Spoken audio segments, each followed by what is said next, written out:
এইভাবেতে আস্তে আস্তে ধনী হইয়া যায়। 5 ওয়াক্ত নামাজ কালাম পরে দেখেন হায়।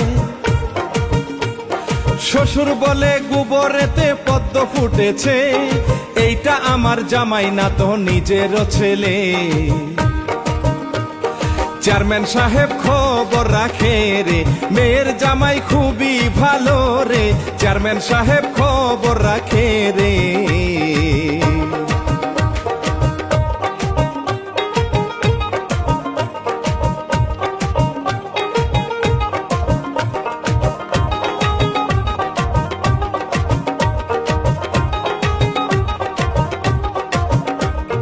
মহিমার ফোন হাইরে ধরে না বাপে,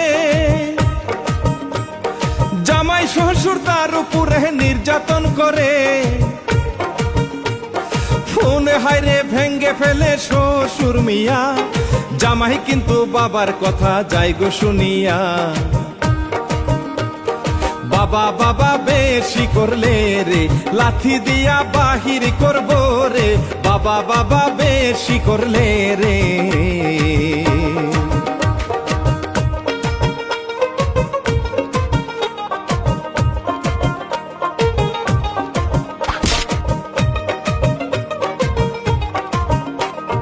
রাতের বেলা মহিমা যে চুরি করে যায়, যত কিছুই হোক না ভবে বাবাই আপন হায়। জড়াইয়া ধরে বলে বাবা কি হইয়াছে, আমায় দেখতে কেন বাবা যাও না তুমি যে।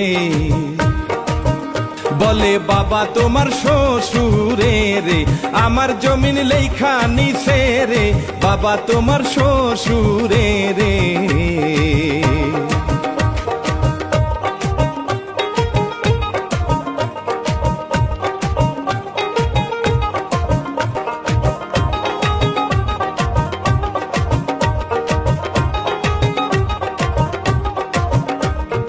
এই কথা শুনিয়া মেয়ে গেল রে চলে। বাবা বেটাই চিন্তা করে বউ কই গেছে। ঘরেতে যাইয়া যখন ঢুকিতে লাগিল, ফাজিল নারী এত রাইতে কই গেছিল। চুল ধরিয়া টেনে আনে রে, মারতে লাগলো।